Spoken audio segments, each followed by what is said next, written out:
Bismillahirrahmanirrahim. Assalamualaikum warahmatullahi wabarakatuh.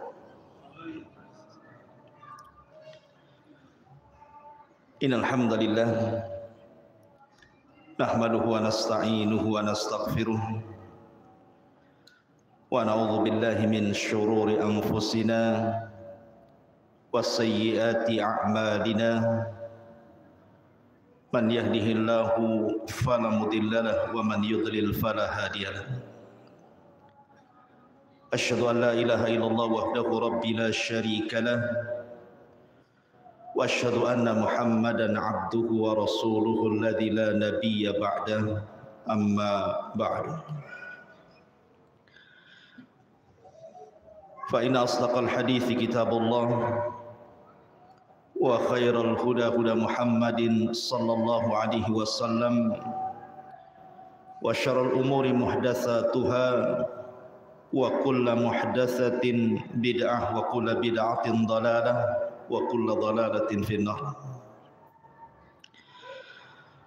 Ikhwata fiddin yang dimuliakan Allah Subhanahu wa taala, ahlan wa sahlan wa marhaban ikhwan-ikhwan yang dari Singapura, kembali bisa berjumpa di masjid sederhana ini, Masjid Idaul Ilmi. Dan ini masjid yang ketiga yang saya bangun. Sebelumnya di Jabal Rahmah, kemudian Jabal Uhud, sekarang jadi Masjid Idaul Ilmi. Dan bisa menambah masjid-masjid sunnah di Batam, di tempat-tempat lainnya. Salawat dan salam kita hadiahkan kepada Rasul kita Nabi besar Muhammad sallallahu alaihi wa ala alihi wasallam. Malam ini kita akan membahas tentang 20 tanda dari tanda-tanda kecintaan Allah Subhanahu wa taala kepada hamba-Nya.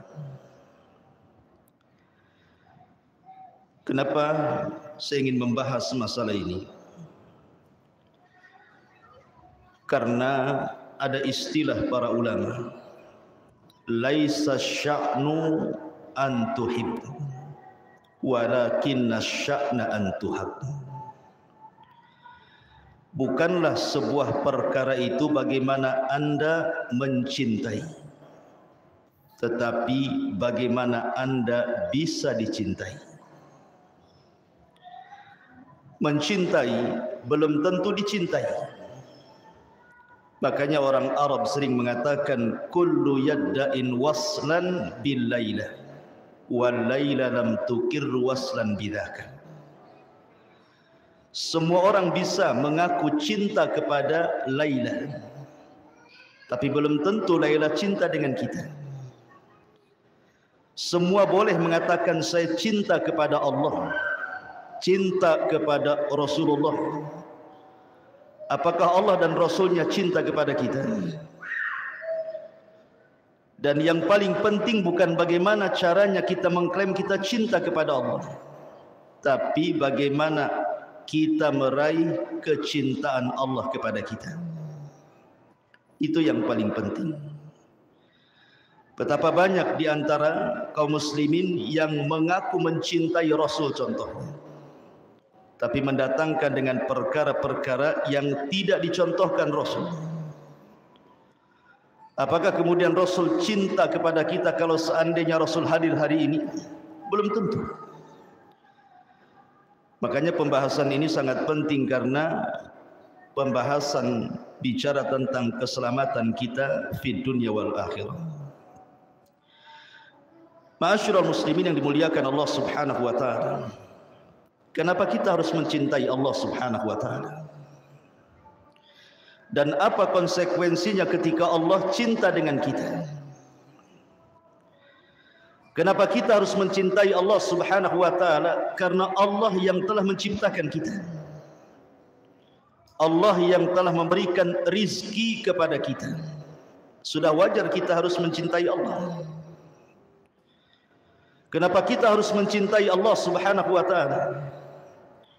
Karena Allah Subhanahu wa taala menciptakan kita tidak dibiarkan begitu saja.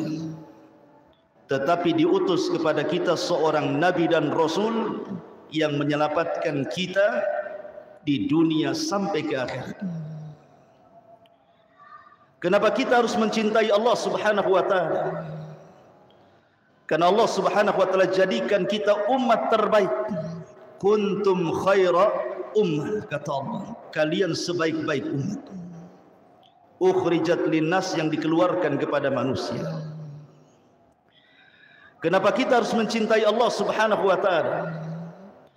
Karena Allah Subhanahu wa taala sudah menyediakan nikmat yang besar dengan amalan yang kecil. Anda bisa bayangkan, mungkin di antara kita ada yang usianya 50 tahun dia sudah meninggal, 60 tahun sudah meninggal, kemudian ditakdirkan menjadi penduduk sorga. Dia kekal di sorga selama-lamanya dengan kenikmatan yang tidak pernah dilihat mata, didengar telinga, terlintas pun tidak. Itulah kenapa kita harus mencintai Allah Subhanahu wa taala. Kenapa kita harus mencintai Allah Subhanahu wa taala? Karena setiap malam, sepertiga malam akhir, Allah itu turun, kemudian mengatakan kepada kita semuanya hambanya, man yad'uni fa astajib lahu wa man yas'aluni fa u'tih wa man yastaghfiruni fa aghfir lahu. Siapa yang berdoa aku kabulkan, siapa yang meminta aku kasih, siapa yang beristighfar meminta ampun, ku berikan ampunannya. Kira-kira ada raja dunia yang paling kaya menawarkan kekayaannya kepada manusia? Tidak ada, kecuali Malikul Muluk, Allah Subhanahu wa taala. Sudah pantas kita mencintai Allah Subhanahu wa taala. Kenapa Allah Subhanahu wa taala harus kita cintai? Sebab kalau Allah Subhanahu wa taala mencintai kita, apa yang terjadi? Nadahu Jibril, Allah akan panggil Jibril. Kemudian Allah katakan kepada Jibril, ya Jibril, inni uhibbu fulana. Jibril, aku suka dengan si fulan. Fa ahibbahu, kau harus cinta juga dengan dia. Maka kemudian Jibril menyeru seluruh malaikat yang ada di bumi, yang ada di langit, yang ada di arsy, yang jumlahnya tidak ada yang tahu kecuali Allah. Apa kata Jibril? Ya malaikat Allah, innallaha ahabba fulanan fa ahibbuhu. Wahai malaikat-malaikat Allah, dimanapun kalian berada, Allah telah mencintai seorang hamba, maka kalian wajib cinta kepada dia. Maka semua malaikat mencintai orang ini. Kemudian Allah Subhanahu wa taala menanamkan kecintaan kepada seluruh makhluk yang ada di bumi kepada dia. Lalu apa manfaatnya? Kita dicintai oleh manusia. Di zaman Rasul ada jenazah yang sedang lewat, kemudian dipuji karena kesolehannya. Rahimallah fulan, semoga Allah merahmati si fulan. Fulan rajulun saleh, si fulan orang yang saleh. Maka kemudian Rasul mengatakan wajabat lahul jannah, maka jenazah yang dipuji manusia itu wajib masuk surga. Lalu apa faedahnya malaikat mencintai kita? Yang mencatat amalan kita itu malaikat. Yang mengangkat amalan kita ke langit sampai ke arsy Allah juga malaikat. Yang mencabut nyawa kita juga malaikat. Bayangkan kalau malaikat-malaikat itu cinta kepada kita, apa yang terjadi? Tentu Allah Subhanahu wa taala akan memberikan taufik kepada kita. Disinilah wajibnya kita mencintai Allah Subhanahu wa taala. Sebab kalau Allah Subhanahu wa taala sudah mencintai kita, ikhwan, maka Allah Subhanahu wa taala berikan kematian terbaik kepada kita. Sebagaimana Rasul mengatakan, innallaha idza ahabba 'abdan ista'malahu. Allah kalau suka dengan seorang hamba, maka Allah Subhanahu wa taala akan ista'malahu. Apa ista'malahu itu? Sahabat bertanya. Kata Nabi sallallahu alaihi wasallam, yuhayyi lahu khaira khawatimihi. Maka Allah Subhanahu wa taala akan sediakan kematian terbaik kepada dia. Allah akan sediakan kematian terbaik kepada dia. Kita tahu bahwa ketika saya, Anda atau siapapun lahir dari perut ibu kita, siapa yang menangis, siapa yang tertawa? Bayi itu menangis saat dilahirkan dan orang-orang di sekitarnya tertawa kan? Tapi lihat saat kematian, siapa yang menangis, siapa yang tertawa? Kalau yang meninggal ini seorang mukmin yang mencintai Allah dan dicintai Allah, dia tertawa sementara orang di sekitarnya menangis. Karena malaikat membisikkan di telinganya dan mengatakan, alla takhafu wa la tahzanu wa abshiru bil jannati allati kuntum tu'adun. Jangan takut, jangan sedih, Allah janjikan surga kepadamu. Maka malaikat mengatakan, ya ayyatuhan nafsul mutmainnah, irji'i ila rabbiki radiyatan mardiyah. Hei jiwa yang tenang, keluar. Engkau sudah ditunggu dengan keridhaan Allah Subhanahu wa taala. Maka ruh itu keluar dengan sangat tenang dan tidak susah payah. Berapa banyak orang-orang yang sakaratul maut berbulan-bulan tak mati-mati, tapi ruhnya seorang mukmin sekejap saja dia dicabut dan hanya merasakan keperitan sebentar, itu pun sebagai penggugur dosa terakhir dia. Kemudian masuk ke alam kubur, kemudian ditampakkan di sebelah kirinya neraka. Dia pun ketakutan, tapi malaikat mengatakan, itu bukan tempatmu. Kemudian Allah Subhanahu wa taala tampakkan di sebelah kanan sorga. Kemudian dia pun mengatakan, ya Rabb aqimis sa'ah, ya Rabb tegakkan kiamat supaya aku bisa masuk ke istanaku dan berjumpa dengan keluargaku. Tapi Allah Subhanahu wa taala katakan, belum waktunya, kiamat masih panjang. Nam naumatal arush, sebaiknya kau tertidurlah sebagaimana tidurnya pengantin baru. Kemudian dia tidur dengan nyenyak, tiba-tiba kiamat sudah dibangkitkan. Begitulah orang-orang yang mencintai Allah dan dicintai Allah Subhanahu wa taala. Namun apa tandanya? Apa tanda-tandanya bahwa Allah Subhanahu wa taala mencintai seorang hamba? Mencintai kita semua, apa tandanya? Saya akan sebutkan secara ringkas 20 tanda Allah Subhanahu wa taala mencintai kita sebagai hambanya. Yang pertama, tadi saya sudah katakan bahwa apabila Allah Subhanahu wa taala mencintai kita, maka Allah Subhanahu wa taala akan tanamkan kepada seluruh manusia, bahkan bukan manusia, semua malaikat cinta kepada kita. Allah yang tanamkan itu.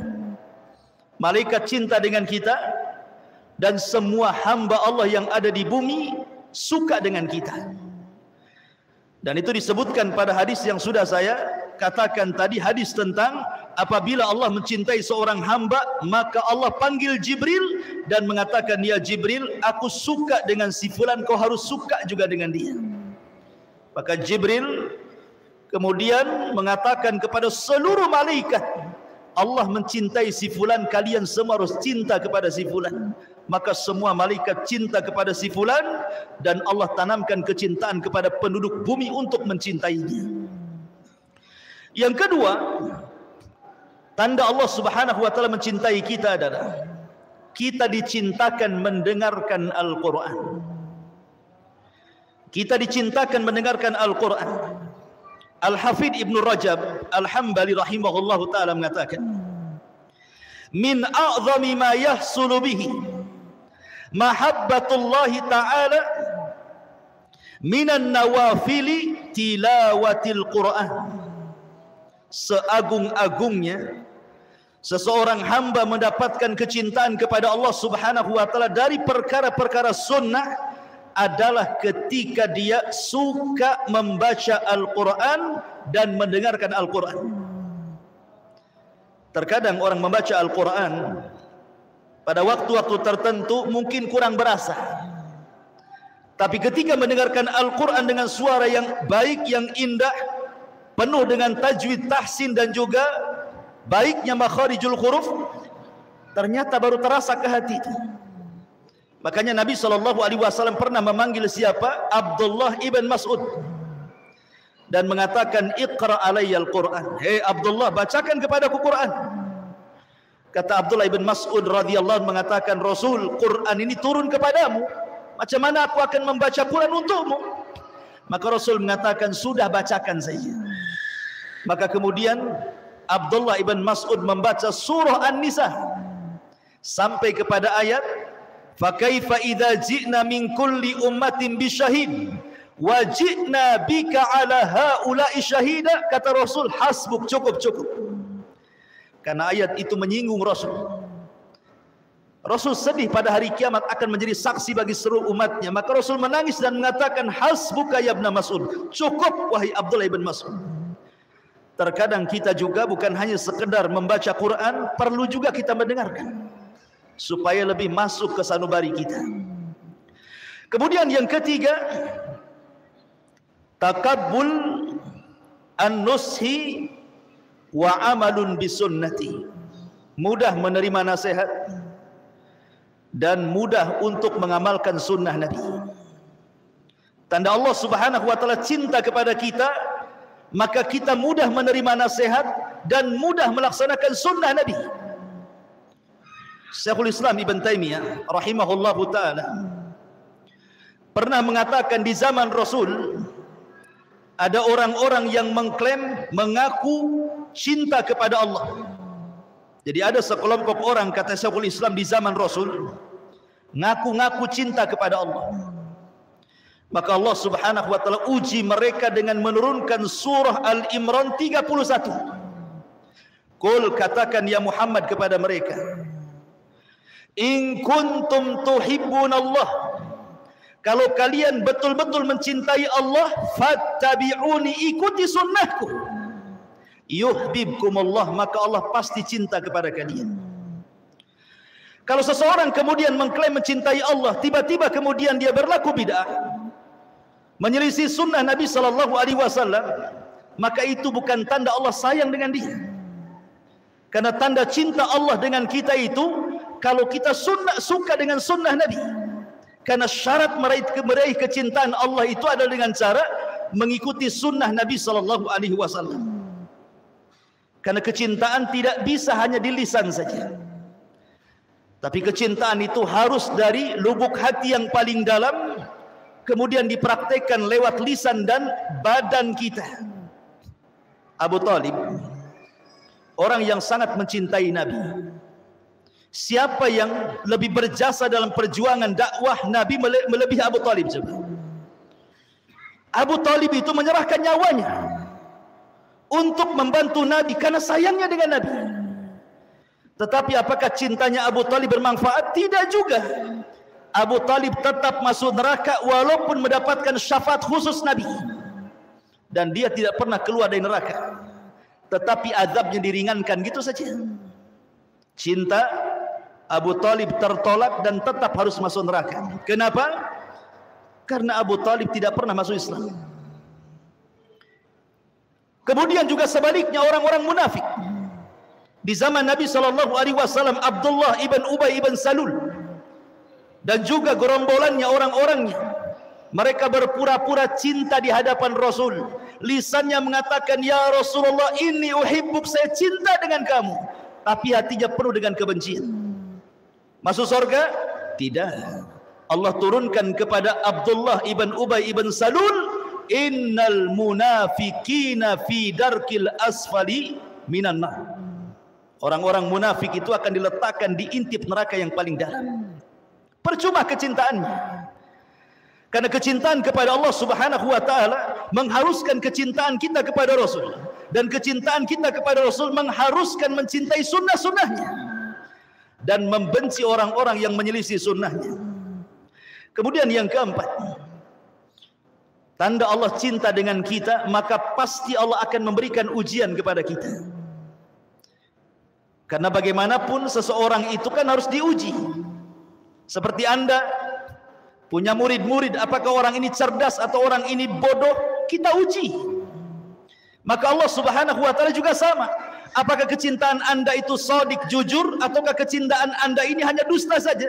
Maka Allah uji dengan berbagai macam bala, ujian.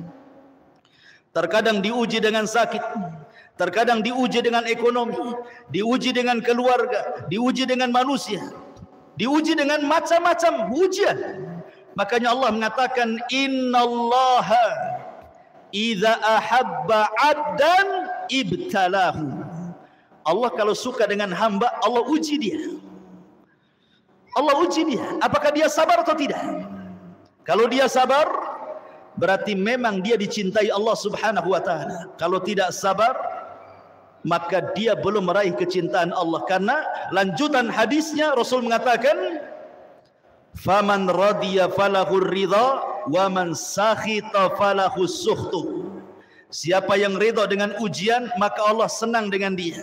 Siapa yang benci dengan ujian, Allah pun benci dengan dia. Ma'asyiral muslimin yang dimuliakan Allah Azza wa Jalla, Nabi ketika pulang dari Taif, bayangkan 18 kabilah berkumpul di Mekah sepeninggal Abu Talib dan Khadijah yang disebut dengan Amul Hazni, tahun kesedihan. Rasul diancam, berani kau berdakwah terang-terangan, kami bunuh. Akhirnya Nabi SAW terpaksa harus hijrah ke Taif, mencari lahan baru untuk berdakwah. Sampai di Taif, rupanya orang Taif lebih ganas dibandingkan orang Mekah. Baru sampai sudah dilempari batu, diusir. Di perjalanan Nabi SAW, apa yang dilakukan? Berdoa kepada Allah, Allahumma ashku ilaika dha'fi quwwati.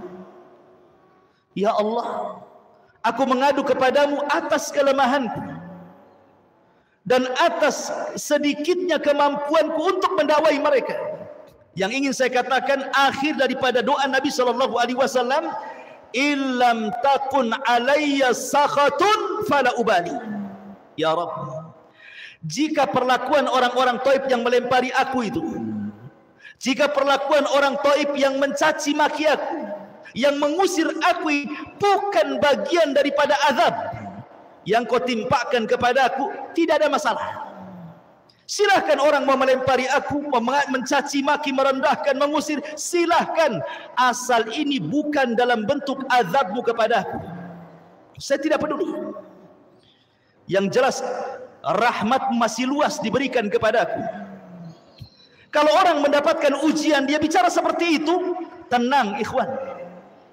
Anda diuji dengan ekonomi, Anda diuji dengan penyakit, Anda diuji dengan keluarga, Anda katakan kepada Allah, ya Rabb, kalau ujian ini bukan azab, nggak ada masalah. Silahkan kau uji aku. Tapi kalau ujian ini azab, na'udzubillah, kita berlindung kepada Allah Subhanahu wa taala. Kemudian yang nomor 5, husnul khatimah. Tanda Allah Subhanahu wa taala cinta kepada kita, maka Allah akhiri kehidupan kita dengan kehidupan yang baik. Kemudian yang nomor 6, tanda Allah Subhanahu wa taala cinta kepada kita, maka kita akan berlaku zuhud. Tahu zuhud? Kata Hasan Al-Basri rahimahullahu taala, zuhud itu artinya meletakkan kekayaan di tangan, tidak meletakkan dunia di hati.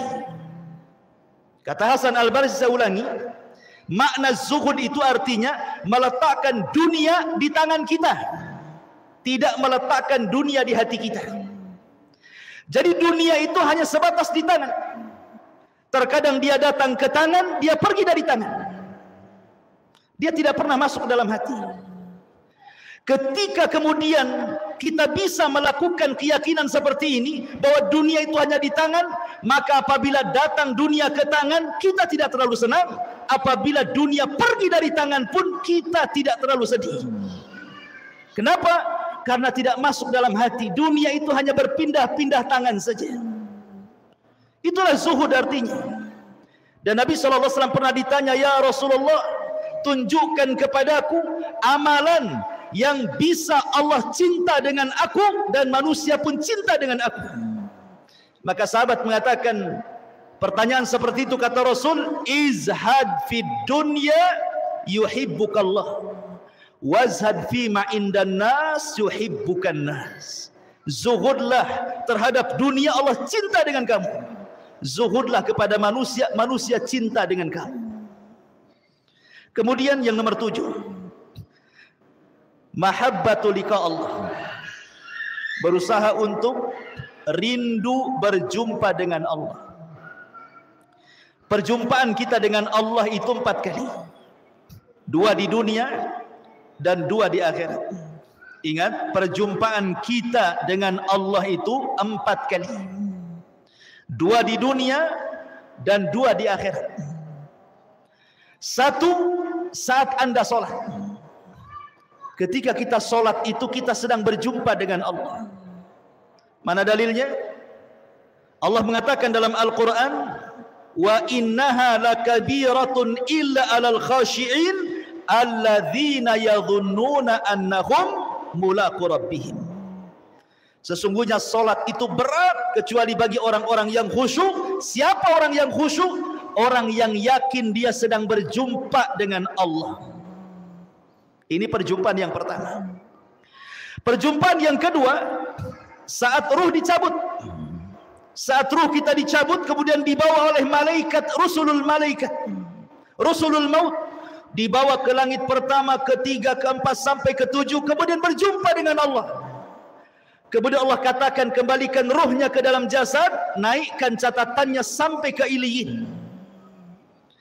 Kemudian yang ketiga, saat berada di padang mahsyar, wa jaa rabbuka wal malaku saffan saffah. Rabb datang, malaikat bersaf-saf. Disitulah kita akan berjumpa dengan Allah. Dan yang paling terakhir, berjumpanya kita dengan Allah kelak di sorga. Kita mampu memandang wajah Allah, dan itu nikmat yang paling besar, melebihi nikmat sorga itu sendiri. Memandang wajah Allah subhanahu wa ta'ala. Lalu apa maknanya? Hadis Nabi SAW, man ahabba liqa Allah ahabballahu liqa'ah. Siapa yang senang berjumpa dengan Allah, Allah senang berjumpa dengan dia. Siapa yang benci berjumpa dengan Allah, Allah benci berjumpa dengan dia. Aisyah radhiyallahu anha bertanya kepada Nabi SAW, apa maksudnya? Maka Nabi SAW mengatakan, seorang mukmin apabila dihabar gembirakan dengan rahmat Allah, dengan keridhaan Allah, dengan surga Allah, apabila seorang mukmin ini diingatkan tentang surga, tentang rahmat, tentang redha, maka dia senang ingin berjumpa dengan Allah. Kapan saya meninggal, kapan saya berjumpa dengan Allah? Tapi orang kafir, kalau diingatkan dengan perkara-perkara tersebut, maka dia tidak suka, maka Allah pun tidak suka dengan dia. Atau dengan kata lain, kata para ulama, kalau seandainya kehidupan kita ini kita investasikan untuk akhirat, umpamanya di dunia kita diluaskan rizkinya, saya ingin membangun rumah di akhirat, dia bangun masjid di dunia. Dia ingin membangun taman-taman di sorga, dia pun perbanyak zikir di dunia. Dia pun ingin mendapatkan istana-istana di sorga, dia pun membaca amalan-amalan yang bisa membangunkan istana untuk kita di sorga. Maka saat kematiannya, dia akan cinta berjumpa dengan Allah. Kenapa? Karena dia sudah investasi di sorga. Dia ingin mengambil keuntungannya. Tapi kalau orang ini kemudian investasinya di dunia, tidak ada hartanya diinfakkan ke yang lainnya, hanya untuk poya-poya, bangun rumah besar-besar, beli kendaraan mewah-mewah, tidak ada untuk ibadah sedikit pun, maka saat kematiannya dia akan benci berjumpa dengan Allah. Kenapa? Karena dia harus meninggalkan rumahnya, meninggalkan kebunnya, meninggalkan mobilnya, meninggalkan ATM-nya, meninggalkan macam-macam. Akhirnya tidak mau pergi dia, tapi tetap dia pun harus mati. Ini yang ketujuh. Yang kedelapan, at-taufiq ila amalin salih. Tanda Allah cinta kepada kita, Allah berikan taufik kita ini rajin beramal saleh, mudah qiyamul lail, mudah sedekah, mudah baca Quran, mudah thalabul ilmi, mudah dimudahkan oleh Allah segalanya. Tidak malas dalam beribadah. Sebagaimana Nabi SAW mengatakan, idza ahabballahu 'abdan assalahu. Apabila Allah mencintai seorang hamba, maka Allah akan berikan kenikmatan kepadanya. Sahabat bertanya, apa maksudnya kenikmatan itu wahai Rasul? Maka Rasul mengatakan, yuwaffiq lahu amalan salihan. Maka Allah berikan taufik untuk mudah mengamalkan amal saleh. Kemudian yang nomor 9, hubbu dzikrillahi azza wa jalla. Tanda Allah cinta dengan kita adalah ketika kita banyak menyebut nama Allah. Disebutkan oleh Al-Hafidh Ibnu Rajab Al-Hambali rahimahullahu taala. Dia mengatakan, minal a'malil lati tusilu ila mahabbatillahi ta'ala wa hiya min a'zami alamatil muhibbin kathratu dzikrillahi azza wa jalla. Kata Imam Ibnu Rajab Al-Hambali dalam kitabnya Fathul Bari, dia mengatakan, dari amalan-amalan yang mudah mengantarkan manusia kepada kecintaan kepada Allah, dan ini sebesar-besarnya alamat, adalah orang-orang yang suka memperbanyak zikrullah, berzikir kepada Allah. Ikhwan, kalau antum cinta kepada seseorang, pasti antum akan menyebut-nyebut seseorang itu, memuji seseorang itu.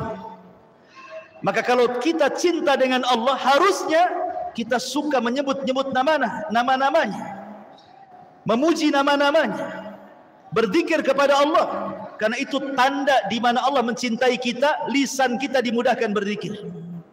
Kemudian yang nomor 10, taufiq li khidmatin nasi wa i'anatihim wa tafriji kurabihim. Tanda Allah cinta dengan kita adalah kita dimudahkan menolong orang. Mudah kita nolong orang, itu mudah sekali. Harta yang kita berikan kepada orang tidak pernah ada kebakhilan dalam hatinya. Senang dia membantu orang, membantu fuqara, membantu fakir miskin, membantu anak yatim, membantu orang yang kesulitan, mudah bagi dia. Tidak ada kepelitan dalam hartanya.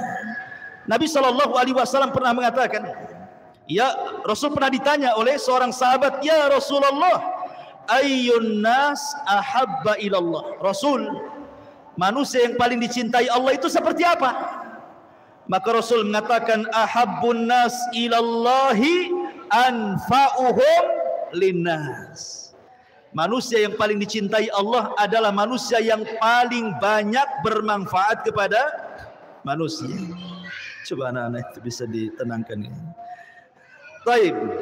Jadi kemudian lanjut hadisnya, Nabi mengatakan, wa ahabbul a'mal ilallah sururun tudkhiluhu ala muslim. Dan amalan yang paling dicintai Allah adalah Anda memasukkan kebahagiaan kepada hati seorang mukmin. Ikhwan, ibadah yang paling afdal itu disebutkan para ulama adalah jabrul qulub. Antum tahu jabrul qulub? Jabrul qulub itu artinya menutup kesedihan orang. Dan yang paling afdal adalah menutup kesedihan orang tua. Yang paling utama sebelum menutup kesedihan orang lain, tutup kesedihan orang tua. Kisah Nabi Yusuf alaihi salatu wassalam.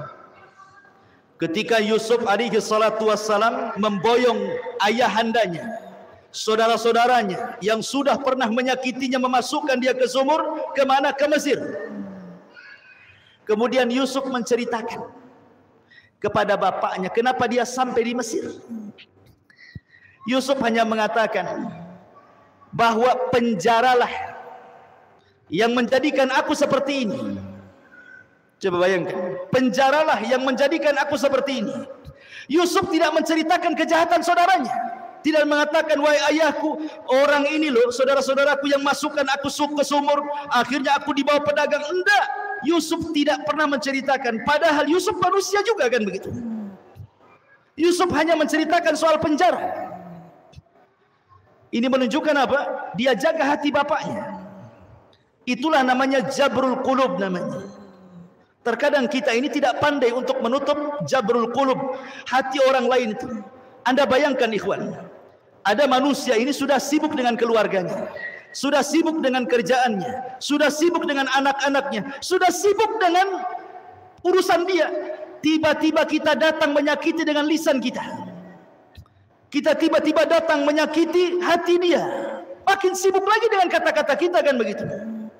Orang itu sudah sibuk masing-masing, jangan disibukkan lagi dengan kita. Harusnya kita masukkan kebahagiaan kepada orang lain. Karena itu sebaik-baiknya amal, bahkan amalan yang paling dicintai Allah Subhanahu wa taala, kata Rasul, sururun tudkhiluhu ala qalbil muslim. Rasa senang yang dimasukkan ke hati seorang muslim. Kemudian yang nomor 11, taufik li husnil khuluq. Tanda Allah cinta kepada kita tampak dari akhlak kita. Akhlak itu terbagi 3, dari leher ke atas, kemudian kedua tangan, dan dari atas kepala sampai kaki, kata ulama. Saya ulangi, akhlak itu ada 3, leher ke atas, dari atas kepala sampai kaki, dan kedua tangan. Maksudnya apa? Leher ke atas. Leher ke atas ini ada lisan, dia tidak mengucapkan kecuali yang santun. Dia punya mata, tidak pernah melotot kepada orang. Dia punya telinga, tidak mendengar kecuali yang halal. Dan dia tidak pernah akalnya kemudian memikirkan sesuatu yang jahat. Kemudian tangan, suka membantu orang, ringan tangan. Kemudian dari atas kepala sampai kaki, kalau dia bicara dengan orang, dia tidak menghadap tempat lain. Dia hadapkan kepada orang yang diajak bicara, walaupun dia lebih rendah daripada kita. Itu akhlak, kata ulama. Kalau kita bisa melakukan 3 hal ini, maka Anda berakhlak. Dan akhlak itu tanda Allah cinta dengan kita. Kemudian yang nomor 12, taufik ila fi'lil faraid wan nawafil. Tanda Allah cinta kepada kita, kita suka melaksanakan yang wajib dan tidak berhenti dari yang sunnah. Dalam hadis qudsi, Allah Subhanahu wa taala berfirman, "Man 'adali waliyan faqad adzantuhu bil harbi." Siapa yang memusuhi waliku, maka dia telah mengumumkan perang denganku, kata Allah.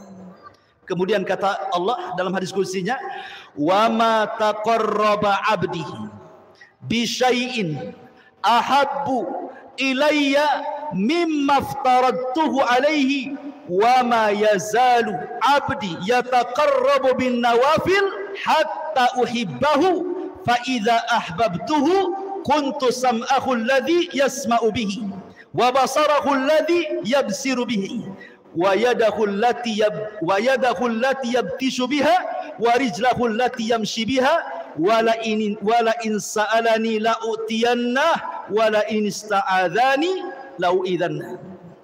Apa artinya? Allah mengatakan, tidaklah seorang hamba melakukan sesuatu yang paling aku cintai melebihi melaksanakan yang wajib. Dan apabila hamba ini menambah dengan yang sunnah dan tidak berhenti, karena bahasanya yataqarrab fi'lul mudhari'. Fi'il mudhari' itu maknanya hal wal mustaqbal. Artinya terus menerus melaksanakan sunnah, rawatibnya, duhanya, qiyamul lailnya, puasa Seninnya, Daudnya, dan begitu seterusnya. Sampai lama-lama aku suka dengan dia, kata Allah. Dan kalau aku suka dengan dia, aku yang akan jadi pendengarannya, jadi penglihatannya, jadi tangannya, jadi kakinya. Kalau dia minta ku kasih, kalau dia minta perlindungan, pasti ku lindungi. Luar biasa. Itu tanda cinta Allah kepada kita. Kemudian yang nomor 13, hubbul mu'min lillah. Tanda cinta Allah kepada kita, kalau kita mencintai saudara kita, tidak mencintai kecuali karena Allah, dan tidak membenci kecuali karena Allah. Nabi SAW pernah mengatakan, dahulu ada seseorang yang pergi berziarah kepada saudaranya yang jauh nun di sana, saudaranya itu tempatnya jauh sekali. Kemudian Allah utus malaikat untuk mengikuti orang ini. Kemana orang ini pergi? Kemudian dicegat di tengah jalan oleh malaikat dan ditanya, mau kemana engkau pergi? Dia mengatakan, aku ingin ke saudaraku, temanku di sana. Kemudian malaikat yang menjelma manusia bertanya, apakah karena ada bisnis kau ke sana? Apakah karena ada urusan dunia kau ke sana? Apakah karena ada urusan lain kau ke sana? Orang ini mengatakan, tidak, aku ke sana lillah, karena Allah ingin ziarah kepada dia saja. Maka apa kata malaikat?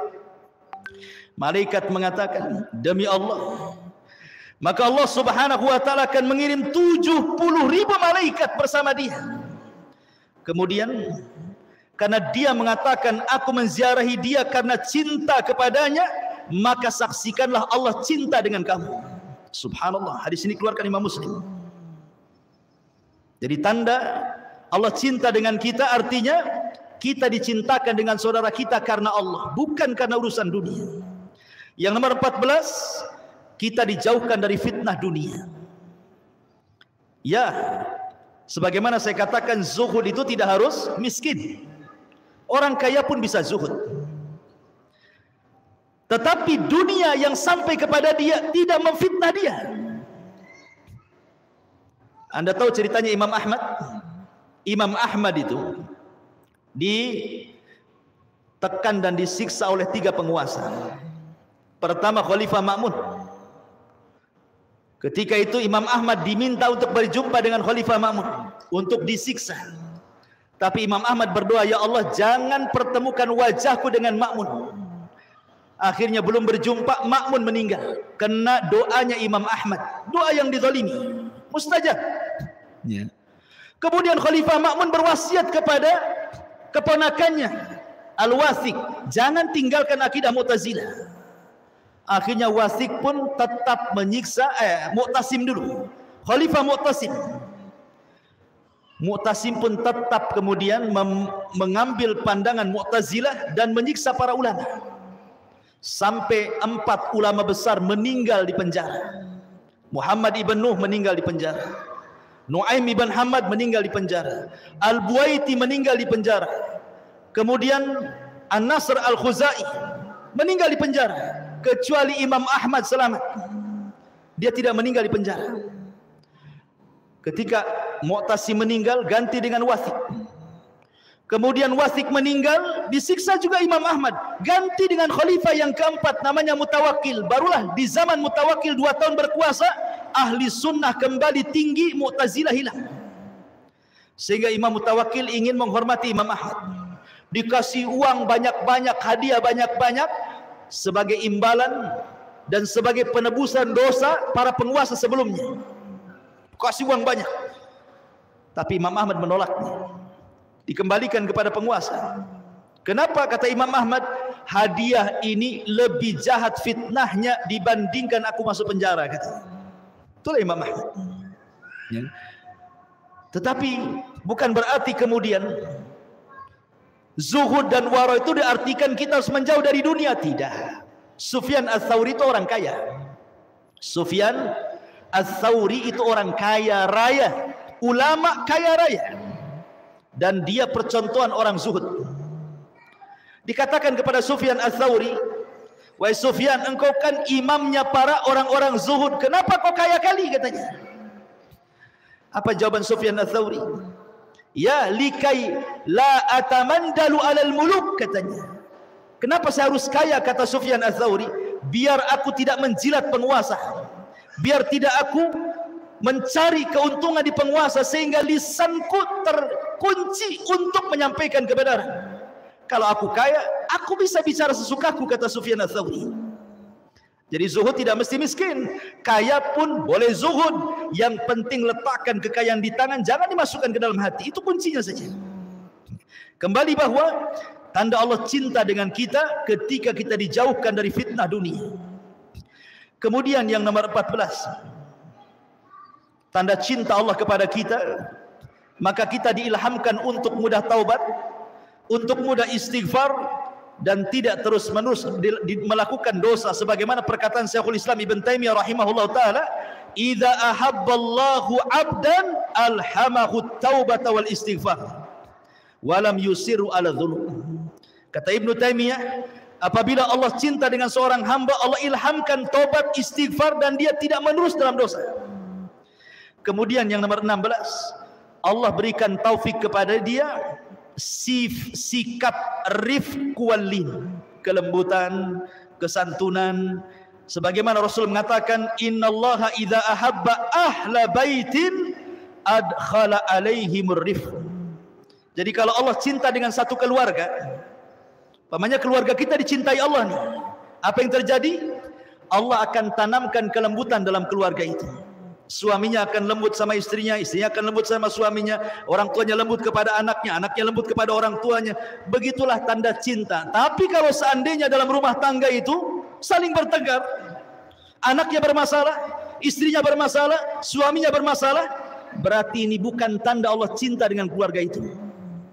Kemudian yang nomor 17, Allah akan berikan taufik di mana seseorang akan dimudahkan untuk meraih kekuatan iman. Sebagaimana Rasul mengatakan, sebagaimana Abdullah ibn Mas'ud radhiyallahu mengatakan, innallaha ta'ala qasama bainakum akhlaqakum kama qasama bainakum arzaqakum. Wa innallaha ta'ala yu'til mal man ahab wa ma la yuhib wa la yu'til iman illa man yuhib. Kata Abdullah ibn Mas'ud radhiyallahu an, Allah itu telah membagi akhlak-akhlak kalian sebagaimana Allah membagi rizki-rizki kalian. Dan Allah Subhanahu wa taala memberikan harta kepada orang yang dicintainya dan kepada orang yang tidak dicintainya. Subhanallah. Rupanya harta itu bukan tanda kebaikan.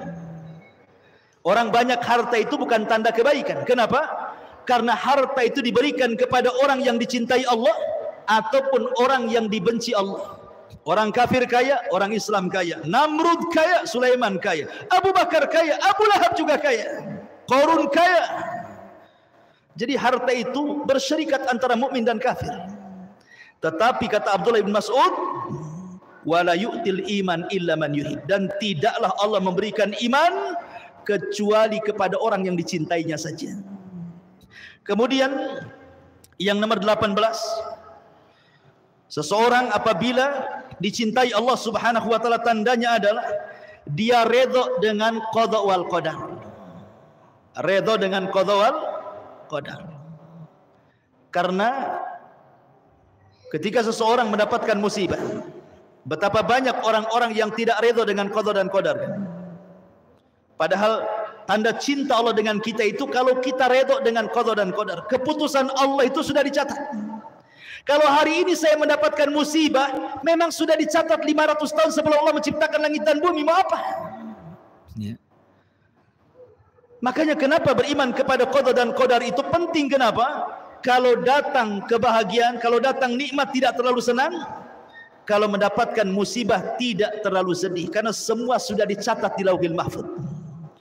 Kemudian yang nomor 19, tanda cinta Allah kepada kita adalah tana'um bitta'ah, merasa lezat saat mengerjakan ketaatan.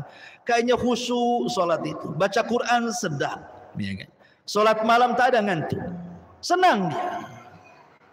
Kalau orang disenangkan untuk beribadah, berarti tanda Allah cinta dengan dia. Dan yang terakhir, tanda Allah Subhanahu wa taala cinta dengan kita, Allah permudah semua proses dia.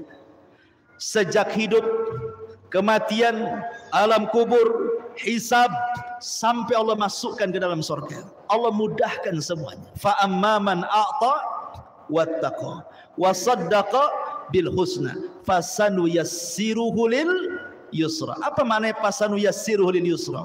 Fasanuyassiruhu, maka kami mudahkan jalannya yang dia sudah mudah berjalan di situ. Dia sudah mudah melakukan salat, melakukan puasa, melakukan zikir, baca Quran, mudah bagi dia. Allah mudahkan lagi. Sehingga dia diakhiri kehidupannya dengan kemudahan. Masuk kuburan Allah mudahkan. Masuk padang mahsyar Allah mudahkan. Titian siratal mustaqim Allah mudahkan. Masuk ke dalam surga pun Allah mudahkan. Dan itulah tanda Allah cinta dengan kita. Inilah di antara 20 tanda di mana Allah Subhanahu wa taala mencintai kita. Mudah-mudahan kita diberikan taufik oleh Allah Subhanahu wa taala. Allah mencintai kita dan kita senantiasa mencintai Allah Subhanahu wa taala. Wallahu a'lam. Mudah-mudahan yang sedikit bermanfaat. Subhanakallahumma bihamdika asyhadu an la ilaha illa anta astaghfiruka wa atubu ilaik. Allahu ta'ala alam. Assalamualaikum warahmatullahi wabarakatuh.